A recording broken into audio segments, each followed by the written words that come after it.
Superposition of waves. Look at this animation.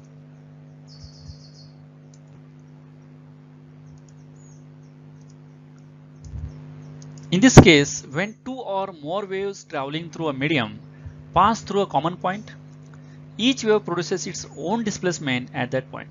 दोन किंवा दोनपेक्षा जास्त जर वेव्ह जर एकाच मीडियममध्ये ट्रॅव्हल झाल्या आणि त्या मिक्स झाल्या तर त्यांचं मिक्सिंग जे आहे प्रत्येक वेव्ह ही प्रोड्युसेस इट्स ओन डिस्प्लेसमेंट. दोघांचे जे ओन डिस्प्लेसमेंट जे आहे ती ऍड झाल्यानंतर रिझल्टंट वेव्ह जे आहे ही resultant wave the resultant displacement at that point is equal to vector sum of the displacement due to individual wave at that point. म्हणजे दोन्ही वेव्ह जे आहेत ह्या दोन्ही वेव्ह मिक्स झाल्यानंतर दोघांची अँप्लिट्यूड जी व्हेक्टर सम होते आणि रिझल्टंट अँप्लिट्यूड तयार होते. For example see in this animation. ह्या ॲनिमेशनमध्ये दोन वेव्ह अशा एकमेकाला विरुद्ध दिशेमध्ये ट्रॅव्हलिंग होत आहेत आणि ह्या मिक्सिंग झाल्यानंतर ह्या मिक्स झाल्यानंतर त्यांची रिझल्टंट अँप्लिट्यूड जे आहे त्या दोघांच्या अँप्लिट्यूडच्या ॲडिशन इतके आहे. व्हेक्टर सम आहे resultant amplitude. This is resultant wave. This is superposition of waves.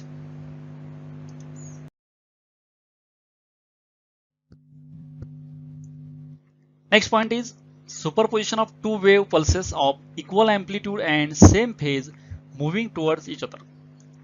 म्हणजे दोन वेगवेगळ्या वेव्हच्या पल्स आहेत. ह्या पल्स सेम अँप्लिट्यूडच्या सेम फेजच्या मुव्हिंग टुवर्ड्स इच अदर दोन्ही एकमेकाकडे मूव्ह होत आहेत. या डायग्राम मध्ये दाखवलेला आहे. तर the superposition approaching wave propagation after superposition are shown in figure A to F. आता या फिगर मध्ये पहिली फिगर जी आहे यामध्ये A पासून A पॉइंट पासून F पॉइंट पर्यंत दोन असे पल्स आहेत. अपोजिट डायरेक्शन मध्ये मुव्हिंग आहेत. ह्या एकमेकावरती इन्सिडेंट झाल्या, कोलाइड झाल्या, मिक्स झाल्यानंतर काय होतं रिझल्टंट वेव्ह तयार होते. काय होतं रिझल्टंट वेव्ह तयार होते पल्सची. Suppose two wave cross each other, then the resultant displacement is equal to sum of displacement due to individual wave pulses.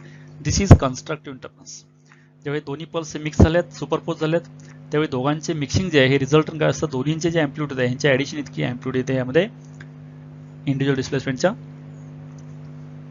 The displacement due to wave pulses after crossing are shown in figure F to G. म्हणजे crossing झाल्यानंतर ज्यावेळी crossing होतं त्यावेळी mixing होतं. After crossing दोन्हींचं displacement हे F to G ह्या डायग्राममध्ये दाखवलेलं आहे इथं. After crossing each other both waves pulse continue to maintain their individual shape. Cross झाल्यानंतर परत त्यांचे हे इंडिव्हिज्युअल वेव्ह शेप आहे ते मेंटेन केले त्यांनी. तर ह्या ॲनिमेशनमध्ये बघा ह्या दोन पल्स जे आहेत हे दोन पल्स इंटरफेस झाल्यानंतर मिक्स झाल्यानंतर क्रॉसिंग झाल्यानंतर हे मॅक्झिमम अँप्लिट्यूड तयार होतो. इथं मॅक्झिमम अँप्लिट्यूड क्रॉस होते क्रॉस झाले बघा. आणि त्या मॅक्झिमम अँप्लिट्यूड जे आहे त्या दोघांच्या इंडिव्हिज्युअल अँप्लिट्यूडच्या ॲडिशन इतके असते आणि ह्यालाच आपण कन्स्ट्रक्टिव्ह इंटरफरन्स म्हणतो. तर ह्याला कन्स्ट्रक्टिव्ह इंटरफरन्स का म्हणतो कारण ह्या थर्ड या ॲनिमेशनमध्ये दाखवले बघा दोन्ही सेम अँप्लिट्यूडचे सेम फेजचे वेव्ह आहेत. म्हणजे ज्यावेळी दोन्ही हे जे वेव्हची मॅक्झिमम बघा याचं मॅक्झिमम असलं तर याचं मॅक्झिमम आहे, याचं मिनिमम असलं तर याचं मिनिमम आहे. म्हणजे सेम फेज आहे. ह्या दोन वेव्ह मिक्स झाल्या तर याचं मिक्सिंग नंतर रिझल्टंट वेव्ह जे आहे हे रिझल्टंट वेव्ह अशी तयार होते. ह्याची अँप्लिट्यूड ह्या दोन्ही मिक्स झाल्यानंतर बघा सेम फेज दाखवले तर ह्या ॲनिमेशनमध्ये ह्याची अँप्लिट्यूड दोघांचे अँप्लिट्यूड मिक्स झाल्यानंतर रिझल्टंट अँप्लिट्यूड दोघांच्या ॲडिशन इतके अँप्लिट्यूड असते. ह्याला म्हणायचं कन्स्ट्रक्टिव्ह इंटरफरन्स. यामध्ये मॅक्झिमम अँप्लिट्यूड तयार झाले दोन्ही वेव्ह मिक्सिंग झाल्यानंतर हे आहे superposition.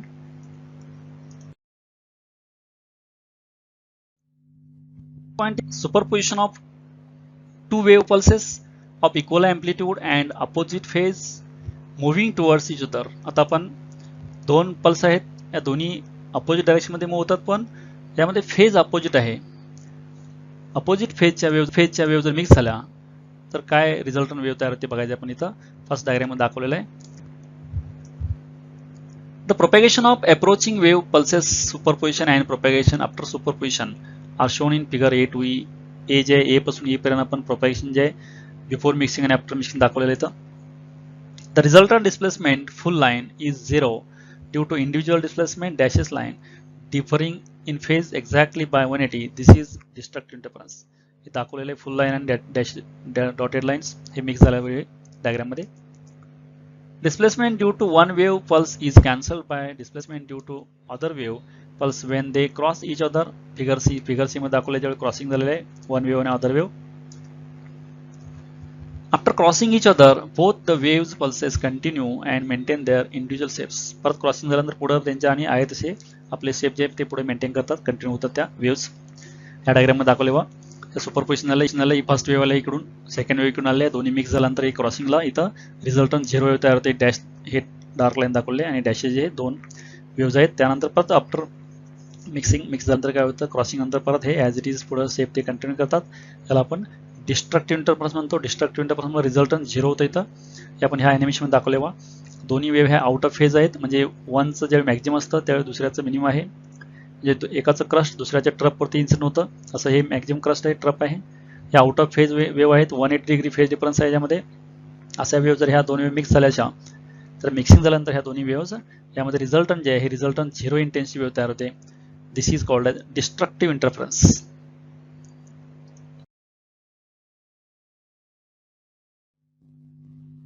Next point is amplitude of the resultant wave produced due to superposition of two waves. दोन वेव्ह जर मिक्स झाला तर दोन्ही वेव्हची रिझल्टंट अँप्लिट्यूड जे आहे ही रिझल्टंट अँप्लिट्यूड काय येते ते आपण अँप्लिट्यूडचं इक्वेशन आपण डिराईव्ह करायचं येतं. त्यामध्ये consider two waves having the same frequency but different amplitudes A1 and A2. Let these wave differ in phase by phi. आपण दोन वेव्ह कन्सिडर केला, त्यामध्ये पहिल्या वेव्हची अँप्लिट्यूड A1 आहे, दुसऱ्या वेव्हची अँप्लिट्यूड A2 आहे. आणखीन दोन्हींच्या मधला फेज डिफरन्स जे आहे फाय. अशा दोन वेव्ह जर मिक्स झाल्या, सुपरपोज झाल्या, तर त्यांच्यानंतर जे रिझल्टंट वेव्ह तयार होईल त्या रिझल्टंटचं वेव्हचं इक्वेशन आपण डिटरमाइन करतोय. ते रिझल्टंट वेव्हचं इक्वेशन जे आहे, the displacement of each wave at x = 0 is given by. आता आपण ज्या दोन वेव्ह कन्सिडर केल्यात त्या दोन्ही वेव्हची डिस्प्लेसमेंट जे आहे equation, first wave equation y1 = a1 sin of omega t. Second wave equation is y2 = a2 sin of omega t plus phi. Phi is the phase difference between these two waves. A1 is the amplitude of first wave, A2 is the amplitude of second wave, y1 is the displacement of first wave, y2 is the displacement of second wave. Then if these two waves superpose, that is mixed together, then resultant wave is formed. According to the principle of superposition of waves, the resultant displacement at x = 0 is, म्हणजे principle of superposition नुसार resultant वेव्हचं equation जे आहे हे resultant वेव्हचं equation जे आहे y = y1 + y2. Mixing of these two waves, that is addition of these two waves, you will get resultant wave, that is y. Equation of first wave, that is y1, putting value of this equation of first wave y1, that is a1 sin of omega t, plus equation of second wave is y2, a2 sin of omega t plus phi. Now next point, this a1 sin of omega t as it is, now this a2 as it is, now sin omega t plus phi, expanding this sin omega t cos phi plus cos omega t sin phi, and multiplying by a2 inside, then this becomes a2 sin omega t cos phi plus a2 cos omega t sin phi. From this, if you take sin omega t here and sin omega t from this equation common, then remaining equation will be in bracket a1 plus a2 cos phi, bracket complete, sin omega t common, plus a2 sin phi cos omega t, y equal to.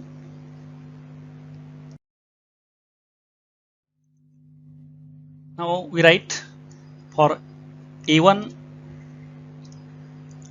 plus a2 cos phi equal to a cos theta and a2 sin phi equal to a sin theta. आपण ह्या टर्म्सना a1 plus a2 cos phi ला a cos theta मानणार आहे, a2 sin phi ला a sin theta मानणार आहे. Now we get from this equation, आता या equation मध्ये आपण काय करणार आहे, a1 plus a2 cos phi च्या ऐवजी a cos theta लिहिणार आपण, आणि a2 sin phi जे आहे याच्या ऐवजी आपण a sin theta आपण लिहिणार आहे. Replacing these values, see, instead of this a1 plus a2 cos phi, here a cos theta sin omega t as it is, plus a2 sin phi, instead of this a sin theta cos omega t as it is. Now take a common and remaining cos theta sin omega t plus sin theta cos omega t, this we can use replace by sin of omega t plus theta. Then this y equal to a sin of omega t plus theta. This is the equation of the resultant wave. It is the same frequency as that of the interfering waves. दोन wave जे दोन wave interfere झाल्यानंतर resultant wave जे तयार झाले आहे त्या resultant वेव्हचं हे इक्वेशन आहे. दिस y is displacement, a is amplitude of resultant wave, omega t, and theta is the initial phase of this resultant wave. The resultant amplitude a is given by squaring and adding. आता आपण ही resultant amplitude जे आहे ही resultant amplitude किती असते ते आपण काढायचं आहे. स्क्वेअरिंग अँड ॲडिंग, आता ही आपण वरती मांडलेली इक्वेशन जे आहेत a1 plus a2 cos phi ला आपण a cos theta मांडलेला आहे, a2 sin phi ला a sin theta मांडलेला आहे. ही दोन इक्वेशन जे आहेत याला आपण स्क्वेअरिंग अँड ॲडिंग केलं, left hand side square plus left hand side square, right hand side square plus right hand side square, दोन्ही साईडचं स्क्वेअर करून left hand side plus left hand side आणि right hand side plus right hand side add केला तर आपल्याला असं equation मिळतं squaring केल्यानंतर A square cos square theta plus A square sine square theta equal to a1 plus a2 cos theta whole square plus a2 square sin square theta. Then rearranging terms, a1 square equal to a square equal to a1 square plus 2 a1 a2 cos phi plus a2 square cos square phi plus a2 square sin square phi. Again rearranging terms, final equation is equal to a equal to under root a1 square plus 2 a1 a2 cos phi plus a2 square. a ही resultant वेव्हची amplitude आहे आणि resultant वेव्हची amplitude ही पहिल्या वेव्हची amplitude a1 दुसऱ्या वेव्हची amplitude a2 आणि दोन्ही मधला फेज जे आहे फाय याच्यावर डिपेंड असते रिझल्टंट वेव्हची amplitude a is the equation to calculate resultant wave amplitude after interfering after superposition after mixing of this two wave दोन्ही वेव्ह मिक्स झाल्यानंतर रिझल्टंट जी वेव्ह तयार होईल त्या रिझल्टंट वेव्हची अँप्लिट्यूड काढायचं इक्वेशन हे आहे आणि त्या रिझल्टंट वेव्हचं equation y equal to a sine of omega T plus theta हे आहे.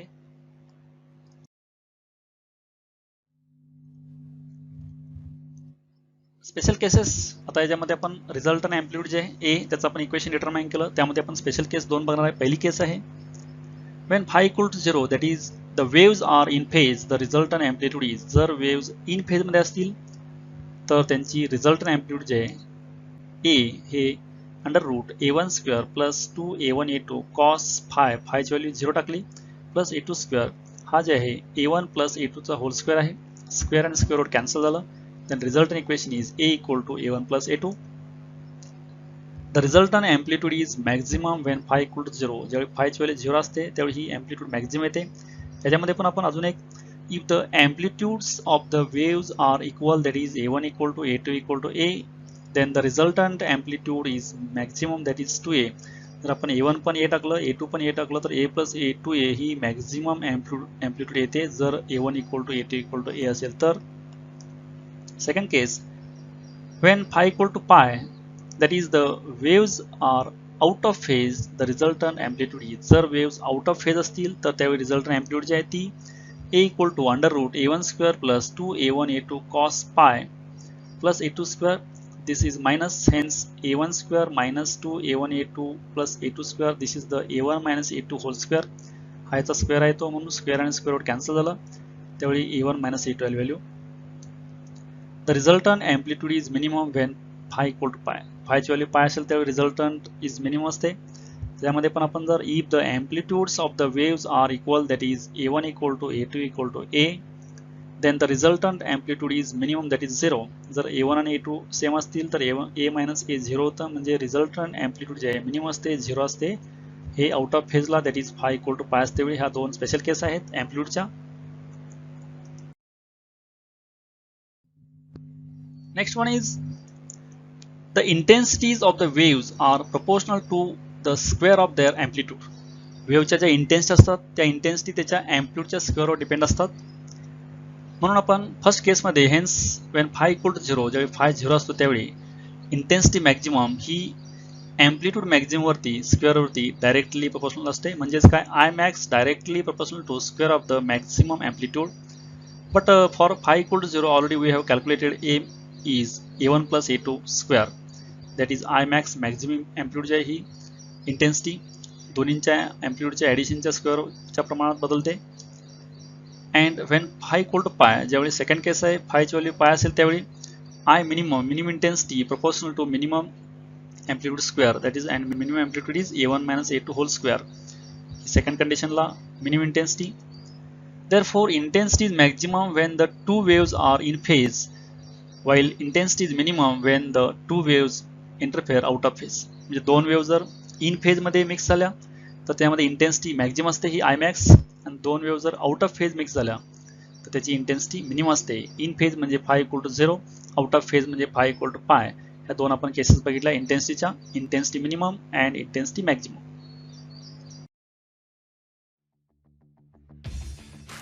Thank you for watching this video.